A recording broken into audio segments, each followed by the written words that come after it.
95 Network. This is Morning Line.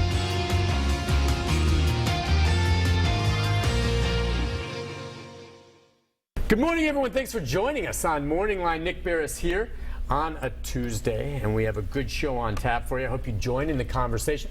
Or perhaps your throat is swollen and sore, and you've got postnasal drip, and you're sneezing, and your eyes are runny and itchy, and maybe you have a rash somewhere on your body.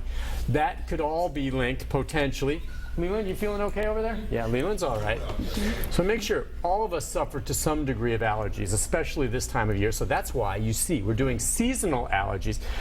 Really, the spring. I guess allergies can be year-round, different seasons, but it's kicking in now as all the Bradford pears and everything else are blooming. So we thought we would do a show this morning to take some of your calls if you want to ask questions about how you're treating your situation and maybe to learn more about what's out there that's new that helps us all breathe just a little bit better. So I'm going to ask a lot of questions too. You can call in to 615-737-7587 if you want to join in the conversation. Not to ask me, but to ask our two educated guests over from Vanderbilt. Yes, they're doctors. Good morning. Good morning. Are you both well? Today seems to be a great day. So it is. It's beautiful out. It's going to be sunny and pretty. And that is, it's like a double-edged sword. When it's gorgeous out, everything starts blooming. Dr. Yasmin Khan. Correct. Nice to have you on. Dr. Thank you. Donna Hummel, nice to have you on. Thank you both. Listen, allergies, obviously nothing new. We like to do this program every spring and get the word out. Is there, just at the top, and the phone lines are open, we can take some calls, anything new right now? What are you seeing when people come into you now? And is it too late to start addressing your allergies now? Or do you have to start taking the treatments ahead of time to kind of inoculate yourself against it? I'll be happy to answer that. Shoot. As far as new, we live in Tennessee, and every season brings something new. Oh, great. Yeah, you're right. But our growing season is a very long one in this state, and so, you know, the majority of the year, people who have allergies to outdoor pollens or molds will have some symptoms and come into the clinic with their complaints. Yeah. I mean, it seems to me, at least in my personal experience, that some years, like last year, it really nailed me. And the symptoms were not so much the runny nose and the eyes, it was just this fatigue and worn out. And then it knocked me down for a while. This year, at least during the same time, I'm not having the same reaction. So is it because the pollen changes, or can your body, with time, if you live in a new place, develop a tolerance to the pollen? I think when you live in a place for a long time, you can develop some amount of tolerance, but I wonder if the fatigue you had last year was related to poor sleep. Allergy symptoms can certainly cause you to have a little bit of a disruption in sleep. Because you can't breathe. Exactly. Right. Which can give you the fatigue. All right, yeah, that may be true, okay. And then the other typical symptoms, again, are, as I said, right, the itchy, watery eyes, the throat. Those are the most common, I suppose. Sneezing, runny nose. Yeah. People complain of throat pain, sore throat from postnasal drainage. Yeah. Some itchy throat, itchy nose. Right. Okay. The basic stuff. Now, before we get into some of the things that the doctors can prescribe, there's all those home remedies, right? I don't know. Do you believe in any of them? I mean, what is it? The neti pot, which I can't do without choking. You know, you try to pour the water through one nostril. What do you think of that? Does that flush pollen out of your head? I believe that patients who learn how to use it and can use it comfortably, they find that it helps them tremendously. Because the pollen gets up in there and that'll help flush it out? It flushes out the pollen after you've inhaled it, but it also helps to cleanse out the mucus that becomes trapped. And trapped mucus can actually force your nose or trigger a little bit more mucus production. So you try to break the cycle, and if it's comfortable for you to do it and makes you feel better afterwards, we recommend it in our clinics. Oh, I'm trying to think of some of the other home remedies that come to mind, and viewers can call in if you have a home remedy that you deal with for allergies.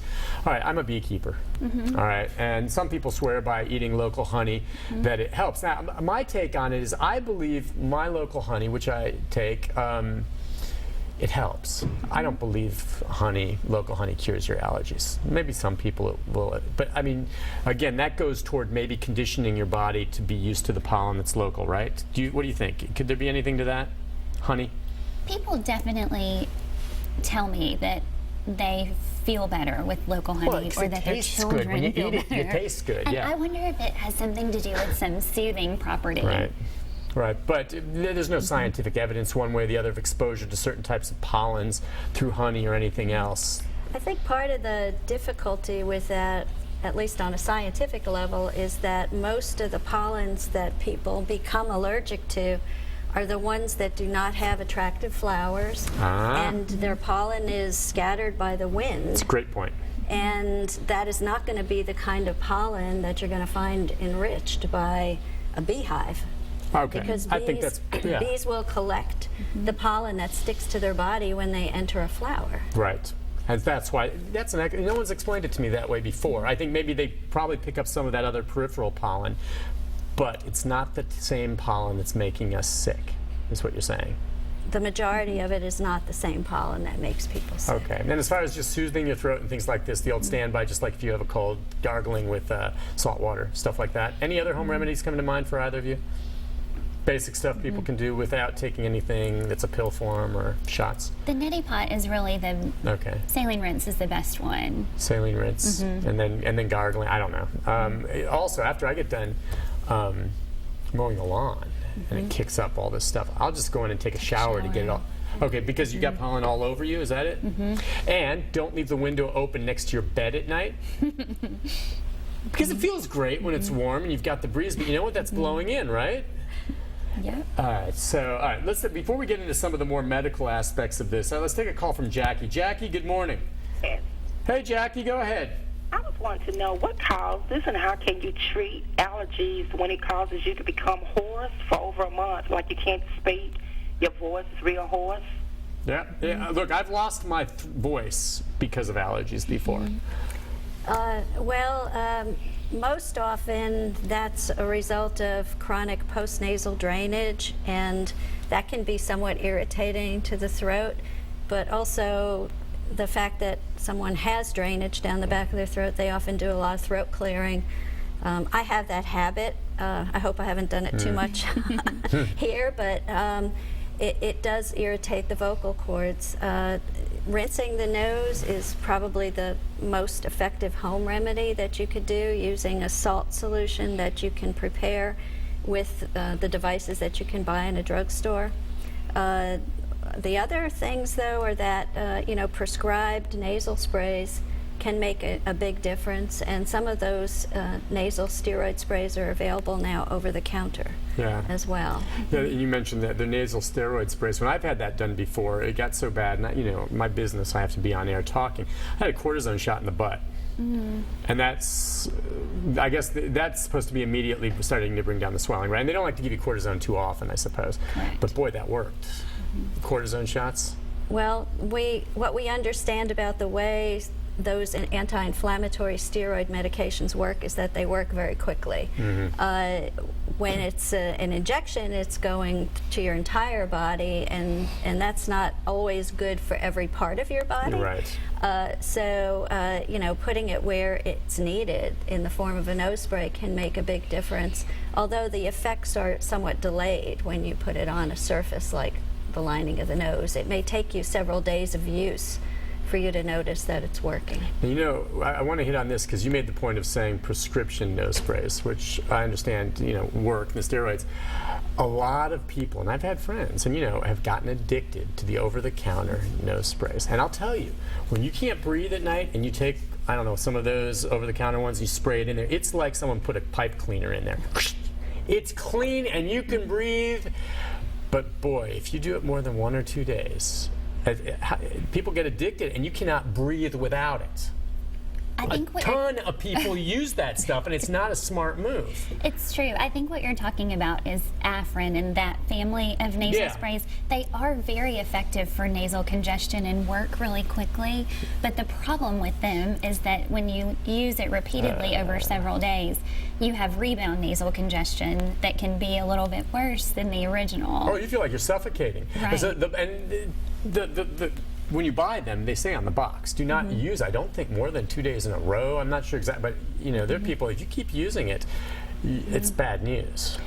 It can definitely cause you some breathing difficulties What is down the it road. it does? Just so I'm curious, you spray it in there and literally within 30 seconds to a minute, all of a sudden what was completely clogged is all of a sudden been clear. What is it doing?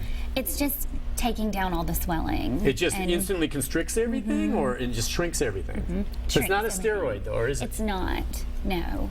Okay, but your body gets dependent on that and needs more and more of it if you keep on it, right, to get the same effect, and if you stick with it.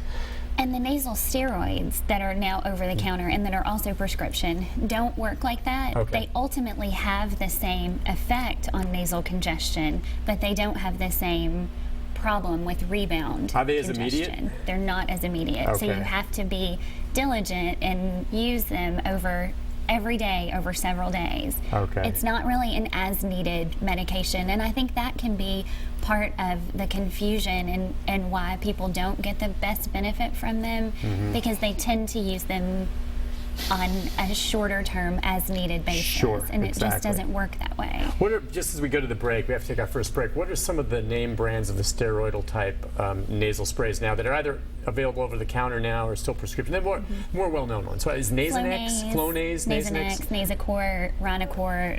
Any side effects associated with those when you use them aside from, I mean... If you don't spray them correctly, you can have some nose bleeding, which we can talk about after Okay. the break. Good. Let's get into that, and we'll take a break. When we come back, if you're on hold, stay there, 737-7587.